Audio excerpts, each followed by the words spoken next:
Sejam todos bem-vindos, se inscreva, deixa o teu like, deixa o teu comentário, deixa a tua sugestão de vídeo também aqui pra gente, que é importante, tá bom? Tô pedindo pra você deixar o teu like, porque pra fazer um vídeo assim que eu vou trazer agora pra vocês, demanda tempo e a gente entrega tempo pra isso. Então o like não vai demandar tempo nenhum, é só você pegar o seu dedo e apertar no botão do like, tá tudo certo.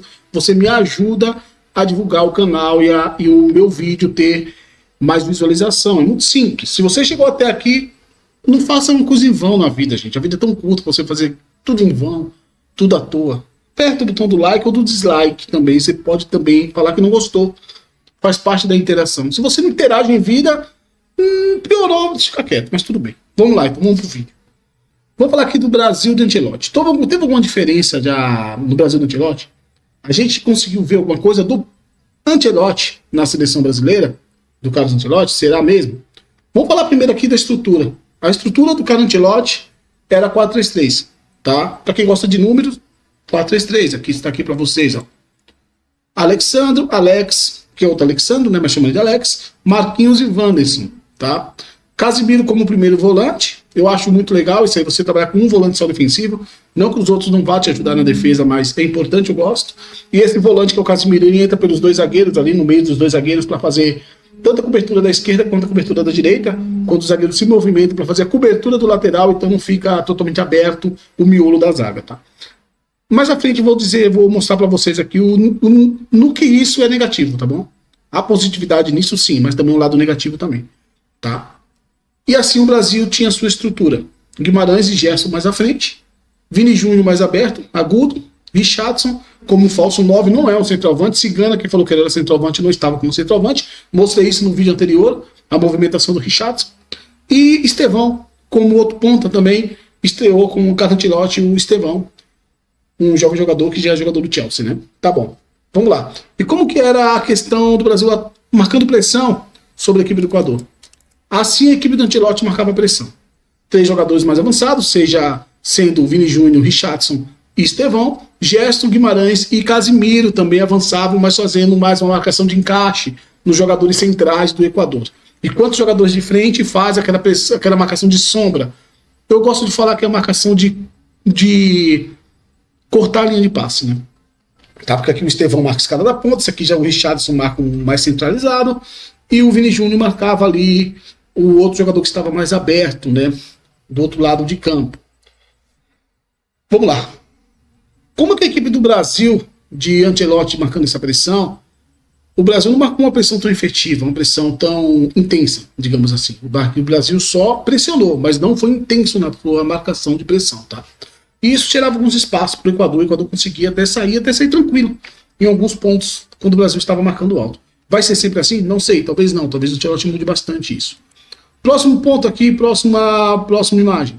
Como o Brasil se estruturava para atacar a equipe do Equador? O Brasil na construção, barra fase central, barra área de finalização, zona de criação da parte do Brasil contra o Equador. O Brasil tinha Alex, Marquinhos construindo, Alexandro ficava um pouco. Tu vê aqui em cima, Alexandro, lateral esquerdo, ele ficava um pouco. Então você tinha os dois laterais não estavam alinhados, eles não ficavam nivelados, eles ficavam um mais à frente, outro mais recuado. O Alexandre é um lateral de construção, não é um lateral de profundidade. Portanto, assim você viu o Vini Júnior mais aberto, quase em cima da linha, porque o Alexandre não fazia essa profundidade. Já do outro lado, você tinha um Wanderson avançando, fazendo esta profundidade, tentando ali atrair um marcador do Equador, para que o Estevão ficasse no 1 contra 1 por dentro. O Estevão fechava por dentro, diferentemente do Vini. Não que no decorrer do jogo o Vini não entrou por dentro, sim, quando o Gerson abriu para a ponta, o Vini entrava por dentro. Richarlison mais centralizado, Gerson, Guimarães e Casimiro. Essa era a estrutura do Brasil atacando a equipe do Equador, o Brasil de Carlo Ancelotti. Muito parecido com o que faz o Real Madrid, né? Muito parecido com o que fazia o Real Madrid, mas a diferença de ter o Vanderlan e o Valverde encaixado desse lado de campo. A diferença dos meias centrais ali, você tinha Casimiro, mas tinha Klose e Modric, né? Modric, ali centralizado, mas bem parecido com o que fazia o Ancelotti no Real Madrid. E como o Brasil se defendia? Vamos ver a estrutura do Brasil defensivamente. E o Brasil se defendendo, deixava uns espaços? Era totalmente positivo ou tinha um lado negativo também na defesa do Brasil de Carlo Ancelotti? vamos dar uma olhadinha aqui como que o Brasil... Voltando aqui para mostrar para vocês como que o Brasil se defendia, vou soltar aqui, tá? Uma imagem em movimento, no qual eu, como eu falei para você, demanda trabalho, eu marquei jogador por jogador aqui, para que a gente possa ver a movimentação da defesa do Brasil e se tinha algum ponto negativo, algum espaço na defesa do Brasil nesse jogo. Vamos lá. Vamos soltar aqui, vamos dar uma olhada. Olha lá, o Brasil está se defendendo, ó. O Brasil se defende no 4-3-3, tá? Alguns momentos 4-4-2, mas aqui está no 4-3-3, ó. Um ponto que eu quero mostrar aqui para vocês. Enquanto o Brasil se defendia no 4-3-3, eu quero mostrar aqui para vocês um ponto interessante para que vocês olhem, o Wanderson. Como o Wanderson ficava com algumas dificuldades nesse momento. Porque o Brasil tinha a linha de 4, 3 jogadores centralizados, os espaços do lado de campo eles eram gerados. E assim a equipe do Equador colocava 5 jogadores pesando na última linha do Brasil. 5 jogadores pesando na última linha do Brasil, 3 jogadores centrais aqui se movimentando. Caicedo, eu marquei aqui o Caicedo, que foi um ponto muito forte da equipe do Equador, no qual se tornou muito mais positivo para o Equador pelo desenho defensivo do Brasil. Como que o Brasil se comportava defensivamente. Lembra que eu falei lá no início? Casimiro entra por dentro dos 2 zagueiros. Há um vazio no meio central, no qual o Equador pode ocupar ali com o Caicedo. E o Caicedo, jogador do Chelsea, um bom jogador, consegue fazer isso muito bem. E a filosofia da equipe do Equador já é essa, né? Posse de bola, toque de bola e uma jogada vertical com muita velocidade, quando assim há espaço. E aqui a gente já vê um ponto negativo, tá? O Wanderson ficava com 2 jogadores sobre ele ali, com uma sobrecarga dele ali, ó lá, a movimentação, ó. Vamos soltar de novo aqui para que a gente veja, tá? Caicedo por dentro, recebeu a bola Caicedo. Sempre o Wanderson vai se movimentar por dentro juntamente com o Broco, sempre vai ficar um jogador livre do outro lado. Esse era um dos problemas. O Caicedo recebe, volta esse passe de retorno. Aí você vê aqui que o Estevão não faz a pressão, marca esse jogador aqui que pode receber a bola, mas você vê aqui que desse lado há uma liberdade para esse jogador aqui receber a bola com bastante liberdade e assim atacar a equipe do Brasil. E quando esse jogador recebia a bola, o Wanderson atacava, abre espaço nas costas para infiltração. Então você veja, ó. Vamos lá, vamos voltar aqui para que a gente veja melhor. Essa bola chega, pronto. Chegou aqui nesse jogador, o Wanderson tem que se movimentar. Caicedo eu marquei porque foi muito importante pela liberdade que teve o Caicedo nesse jogo contra o Brasil. Assim se movimentava a defesa do Brasil, às vezes marcando no 4-3-3, às vezes marcando no 4-1-4-1 também, ou no 4-4-2. Então variava bastante a linha defensiva do Carlos Ancelotti, tá? E vamos mais para ponto dos vídeos aqui para que a gente possa entender melhor como que foi esses espaços que o Equador encontrou e como que o Brasil também se defendia também quando tinha necessidade de fechar esses espaços. Então a estreia do Ancelotti teve pontos positivos e pontos negativos também, tá? O ponto positivo que eu acho que eu ressaltei no primeiro vídeo é eu acho que a defesa do Brasil foi um pouco mais sólida, mas isso não quer dizer que ela foi perfeita, tá bom? Então vamos aí para mais vídeo para que a gente possa continuar nosso assunto aqui. Vamos lá. Voltando aqui para falar novamente da seleção brasileira, voltando aqui para falar da pressão alta que eu estava falando agora há pouco. O Brasil pressionava a equipe do Equador com 6 jogadores. E aqui é um detalhe interessante nessa pressão alta do Brasil. Vou soltar aqui, ó, veja só, o Brasil fazendo pressão. E é um ponto aqui que eu achei interessante, que a equipe do Equador sempre deixava lá no último terço. Se o Brasil está marcando com 6, sobra 4 jogadores lá atrás da seleção brasileira, né? Na defesa. E o jogador do Equador, ele mostra ali um sinal que tem 1 para 1 no último terço, ó. Nesse momento ele mostra a 1 para 1 naquele último terço, ó lá. E mostrando que tem 1 para 1, o goleiro vai fazer o quê? Lançar. O goleiro lançando essa bola, realmente aí tu vê que tem 1 para 1 na defesa do Brasil. Uma igualdade numérica no último terço, para Alexandre e para o Alex, né? Naquele último terço, tá? Então o Mina, que jogou desse lado aqui em cima do Wanderson, jogou muito bem. Caicedo. E o outro jogador também que eu acho que jogou muito bem é o que marcou o Vini Júnior. Eu acho que o BKSS ele foi inteligente, ele colocou 3 zagueiros nesse jogo, né? Ele coloca um zagueiro aberto na ponta como lateral para marcar o Vini Júnior, só para marcar o Vini Júnior, né? O Ordoça, né? Ele conseguiu marcar muito bem o Vini Júnior nesse jogo. Acho que foi um duelo muito bom, no qual ele venceu esse duelo, tá? Venceu e foi muito bem nisso também, tá? Eu acho que o problema do Equador foi que o Equador não conseguiu definir bem suas jogadas, tá bom? Aqui nós temos outro lance, aqui também outra imagem. Essa imagem fala muito, que eu falei agora há pouco, do Wanderson com muita pressão nas costas. Tem um Wanderson mais avançado aqui, ó. Tem um Wanderson mais avançado aqui, marcando aqui o Mina. E aqui ele já... O lateral do Equador já ganha as costas dele aqui. Veja que o Equador fazendo uma linha de 4 na última linha do Brasil, pesando 4 contra 4. A defesa brasileira está muito baixa aqui, então você tem um cofator aqui, fator da bola descoberta. Esse jogador que está com a bola do Equador, ele tem a bola descoberta. E quando o time desse tem a bola descoberta, é o que eles mais querem, que é o que? O momento certo para eles lançar, atacar as costas do seu adversário, e assim atacando as costas do Brasil, que deixava alguns espaços, até por conta desse problema da bola descoberta. Ninguém fazia pressão para cobrir essa jogada aqui, para evitar um passe longo, né? Obrigando eles a jogarem curto. Não, eles sempre tinham bola descoberta, no qual dava nesse tipo de lance. Lançamentos nas costas do Wanderson, que complicava um pouco o time do Brasil, a seleção brasileira do Carlos Ancelotti. Nesse tipo de lance era bem difícil. E o Brasil também teve a sua construção, tá? A construção no qual eu vou mostrar aqui no final para vocês, teve algumas coisas ali que precisa ser reajustada. Aqui o Brasil construindo novamente com Alisson. Veja que o Equador fazendo uma marcação de 6 jogadores com 6, então tem 4 jogadores do Equador lá do outro lado, como o Brasil também marcava com 6, fica 4 sobrando, né? Mas o problema de tudo aqui é a questão do Brasil na questão de posse de bola. O Brasil tem uma bola em posse, tá? Isso vai ter que ser muito ajustado. Acho que o Brasil errou alguns passes também, tá? E o Brasil vai construir essa jogada. Veja como vai mudar o desenho do Brasil nesse momento. Ó, veja que muda totalmente o desenho do Brasil. Ó. O Brasil vai avançar seus jogadores, vai mudar totalmente o desenho da seleção brasileira. Vou tentar voltar aqui um pouco aquilo que vocês entendam.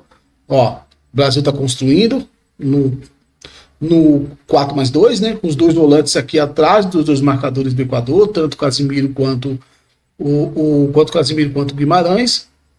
Gerson aqui avançando aqui para apoiar mais aqui o Vini Júnior. Aqui você tem o Wanderson. Tá? E nesse momento muda totalmente o desenho da seleção brasileira. Veja só, lá, o Wanderson vai avançar. Nesse momento você tem o Brasil fazendo essa mudança aqui, ó. O Brasil muda totalmente a sua construção. Já é outro tipo de construção. Porque o Brasil queria pesar a área do Equador. Então era o momento do Brasil fazer esse tipo de construção. 3 jogadores construindo, deles Alexandro. Os 3 meias avançam. Aqui já tem uma superioridade numérica nessa parte do campo aqui, 3 contra 2. 3 versus 2.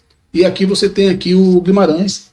O Wanderson avançando, o Brasil fazendo uma linha de 5 aqui desse lado de campo. Por que essa linha de 5? Para que o Brasil alargasse o campo e assim ganhasse as costas do ponta aqui, lateral ponta do Equador, e ganhando as costas uma bola de profundidade seria uma opção, como foi aqui com o Alexandre, o Alex tentando essa bola em profundidade. O Brasil perde essa bola para o Equador e o Equador consegue construir sua jogada de novo.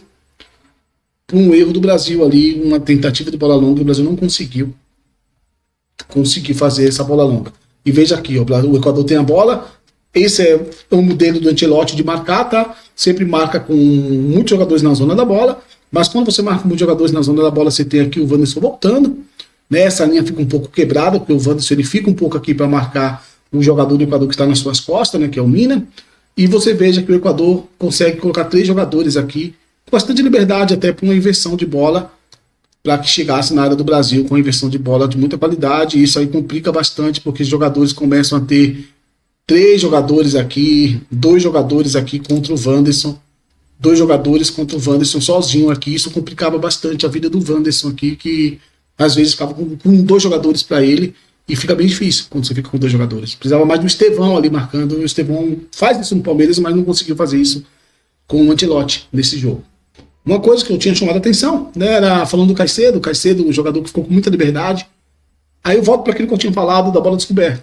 Bola descoberta, defesa muito aprofundada do Brasil. Você vê aqui que o time do Brasil está com a linha muito aprofundada, ó. Os jogadores brasileiros aprofundam bastante as linhas, e vejo o Caicedo com bastante liberdade aí para receber essa bola, e recebendo essa bola ele consegue pensar e achar um passe em profundidade, um passe que poderia levar perigo para o Brasil se essa bola não fosse assim cortada pela seleção brasileira. Então essas dificuldades aconteciam bastante. Novamente aqui, Caicedo com a bola, aprofundamento do Casimiro aqui.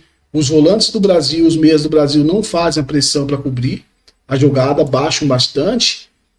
O Richarlison, que estava aqui, também não faz a movimentação para cobrir a jogada, mas essa movimentação deveria ter vindo daqui, né? Nesse momento aqui do Estevão, para cobrir essa jogada aqui. Então não existe essa cobertura de jogada. Novamente Caicedo com bastante liberdade para a troca de corredor e achar a jogada lá do outro lado. Uma jogada também aí que poderia trazer risco aí para a seleção brasileira.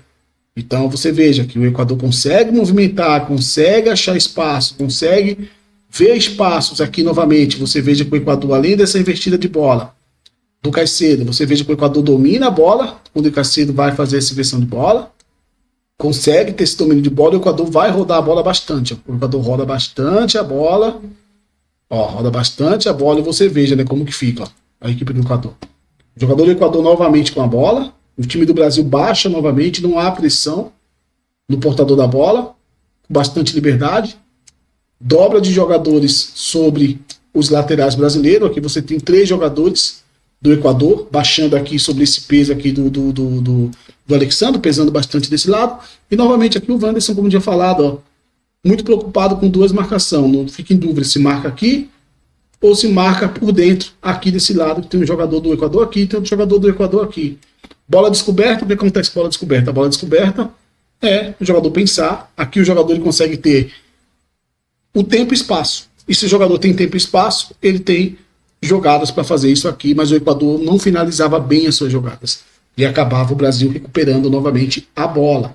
Então o Equador não conseguia fazer bem as suas jogadas e o Brasil recuperava novamente a sua bola. Aqui novamente o Brasil marcando no 4-1-4-1, como eu tinha falado, além do 4-3-3, 4-4-2, 4-1-4-1 também, que é muito cara do Ancelotti, né? O Ancelotti gosta muito de fazer esse tipo de marcação.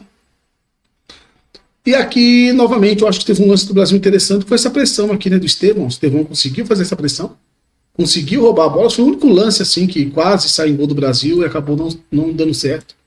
Não teve uma boa finalização e o Brasil não conseguiu, mas quase saiu o gol do Brasil nessa pressão aí do Estevão, né? Quase conseguiu. O Brasil construindo, eu tinha falado para vocês no início do vídeo. Precisa melhorar suas construções do Brasil. Aqui o Brasil está no 4+2. Nessa construção, o Alisson vai construir essa jogada, vai buscar a jogada por dentro ali com o Casemiro. Perfeito, mas o Casemiro erra o passe. E houve bastante erro de passe do Brasil. Aí muitas pessoas vão julgar mais o Richarlison por esses erros de passe, mas não é assim, eu acho que todo mundo errou. Né? Errou bastante também algumas construções da seleção brasileira. Precisa definir o que vai fazer o Brasil, como que vai ser.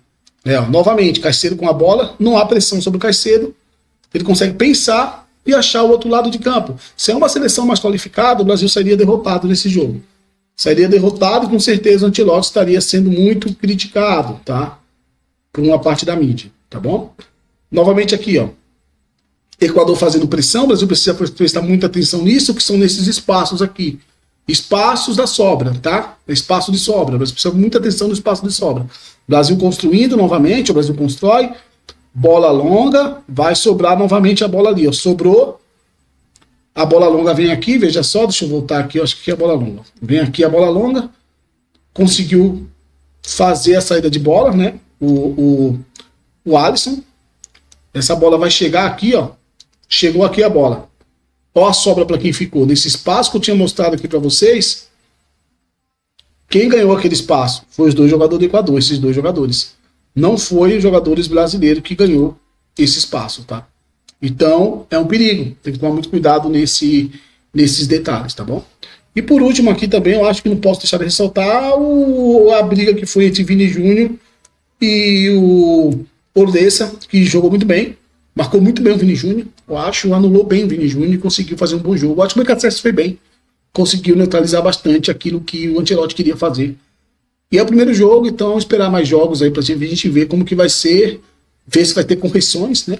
Teremos correções ou não nas questões da bola descobertas e nas questões também da construção ali da saída de bola com o Alisson. Vai ser bola longa, bola curta, como que vai fazer a seleção brasileira nessa saída de bola. Tá, mas é isso. No momento é isso, vamos esperar o jogo contra o Paraguai, no qual é um time que baixa bastante o bloco e o Brasil vai precisar atacar bastante. Aí nós vamos tentar entender como que vai ser a construção do Brasil na fase ofensiva, né? Lá dentro da área do adversário, o Paraguai vai baixar bastante o bloco, não tenha dúvida disso.